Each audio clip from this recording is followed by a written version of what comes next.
Hi there, dear friends. This is Bob Hatton. This is the Encourager. So glad that you join me today for us to continue with our studies about the kingdom of God. Now, Jesus is telling us about the parameters of the kingdom of God. He's come to a mountain, he's sat down and he opens his mouth. And that's after he saw all these people, the multitudes had come to join him. And then he sat down and began to explain to them the parameters of the kingdom of God. Now, who is he speaking to?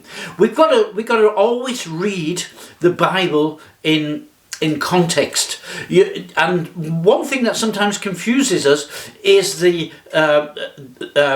in the Bible there are chapters and there are verses. That helps us to find our way around the Bible, but sometimes it's a distraction, because when Matthew wrote Matthew's Gospel, he didn't put any chapters in there, he didn't put any verses. He started at the beginning and he finished at the end, and actually it was just all one sentence. He didn't put any full stops, any commas, any question marks in there. It was just one story.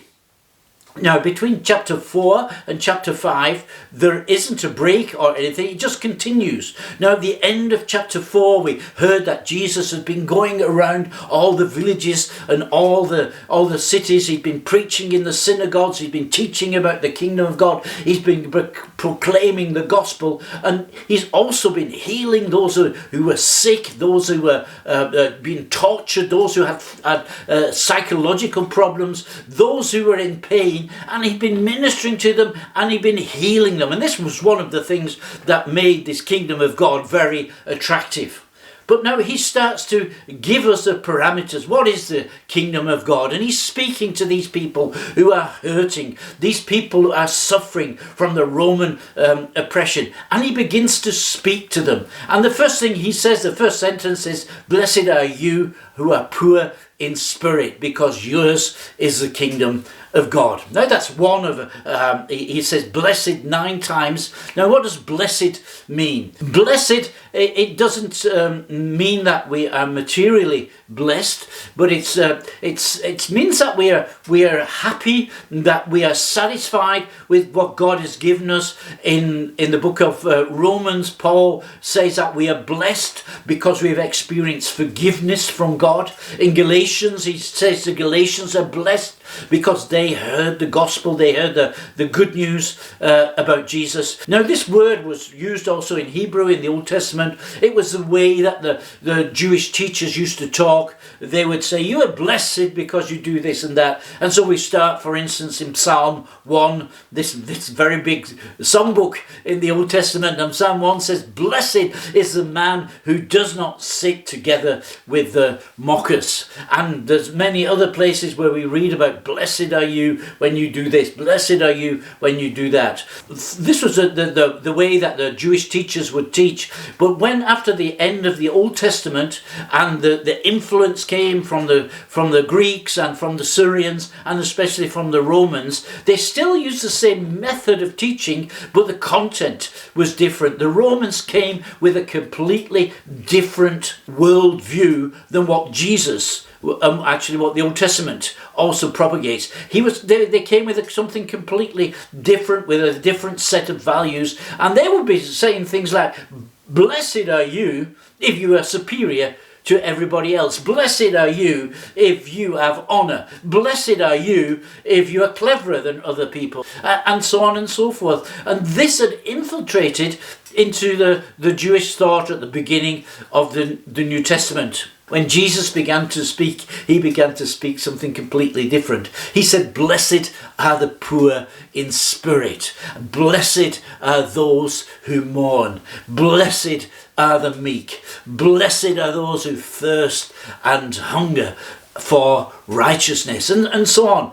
And all these attributes, the poor in spirit, the mourners, the meek, the hungry for righteousness. They wouldn't be attributes that the Romans would be looking after. And actually, they're not attributes that we should be really looking for. Maybe some of them, but what Jesus was actually saying, "Hey guys, you are listening, my audience, that's who you are. You are the poor in spirit. You are are the ones who are mourning. You are the ones who are meek. You are the ones who are thirsty and hungry for righteousness, and so on. He's describing his listeners, and he's telling them, you are hearing this for the first time. The wealthy and the influencers and so on, they'll get this at one time, but they're like in the second row. You're the first guys who are hearing this. You are the ones who are responding to my message first of all. So blessed are you, poor in spirit. Now, what does Jesus mean when he talks about poor in spirit? Perhaps we think, first of all, it's blessed are the people who are economically poor. I mean, that's not something that we would want to happen to us, that we are economically poor. We would look to see that we have some kind of prosperity.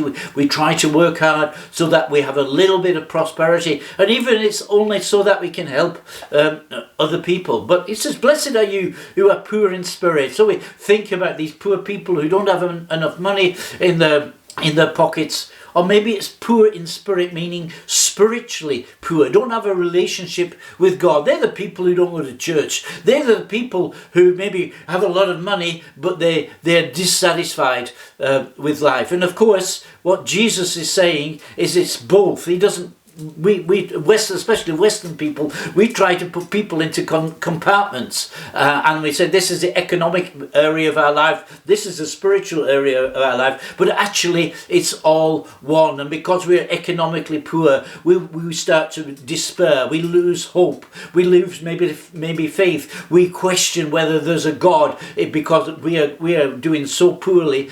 Is there a God here? If there's a God of love, why doesn't he help me? So it's blessed of you. You've got all these questions. You're not certain. You're doubting. You've seen something in Jesus up to this point, but you're not sure. Is he who he says he is? Is he who other people say he is? We don't know. We're poor in spirit. And Jesus says, blessed are you, because it can only get better from now. And then we'll take the next three, we'll take them together. Blessed are you who mourn, blessed are the meek, and blessed are those who hunger and thirst for righteousness.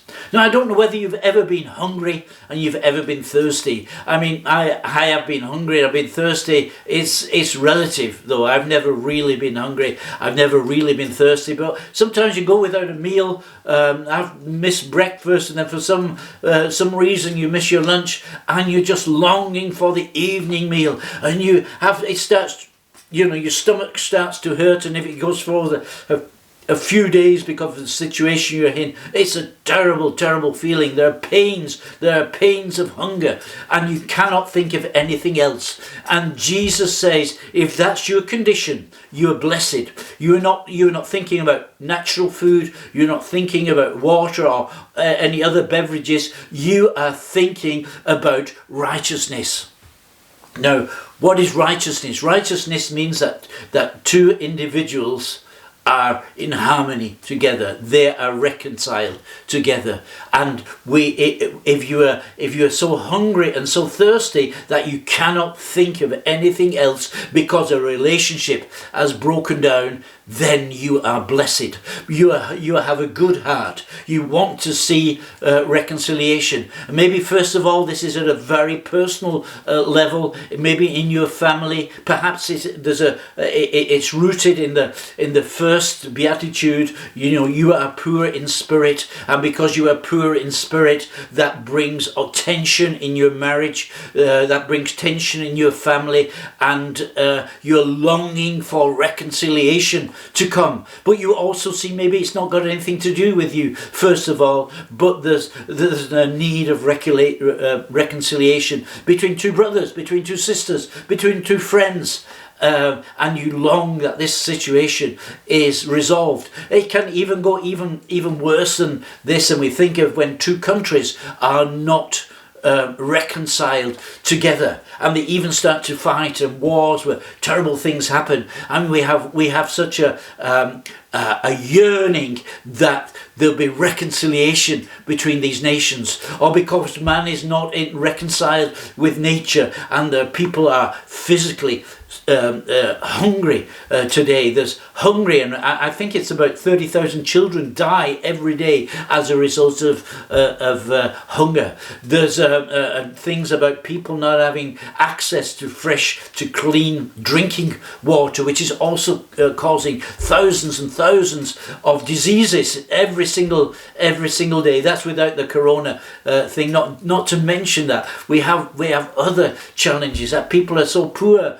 that tension arises, and you want to see righteousness. You want to see that things, that the justice is done. Well, you're blessed if that's what's in your heart, if that's what's moving you, if that's what's causing you to have a certain lifestyle, that you want to see reconciliation come between people. And actually, when that is the situation, we start to realize that we cannot do very much. And I mentioned before, I work for an association that is working with the poor. We last year we bored so many wells, and we're actually working on that again. We've got some agricultural project in a refugee camp in Uganda. We're helping to feed the hungry in Kenya, and we do many other things, looking after orphan children, and so on and so forth. And we realize, although we're doing as much as we can, and we're so blessed that we got people supporting us, we're not really changing the world at the moment. And that makes us to realize that we're not quite as important as we would like to be. God sees us different. And actually, for the individuals who are being affected and helped by what we and our friends are doing, this makes us very important. But the important thing is to be meek. And that's not to think of yourself too highly. Yeah, but if you do that, then you're blessed. And of course, this comes to the other one. We do mourn because of the things that we see happening in this world. We do mourn because we feel so much inertia that we're not able to help. We mourn about that. And Jesus says, if that's your attitude, then you are blessed. You are blessed. You are blessed. So come, this kingdom belongs to you. You are the poor in spirit. The kingdom belongs to you. And one thing is that this kingdom will at one time be completed. It's still developing at the moment, but a day will come, and it will be supernatural, and this kingdom will come to its fullness, and all this unrighteousness, all this injustice, it will end.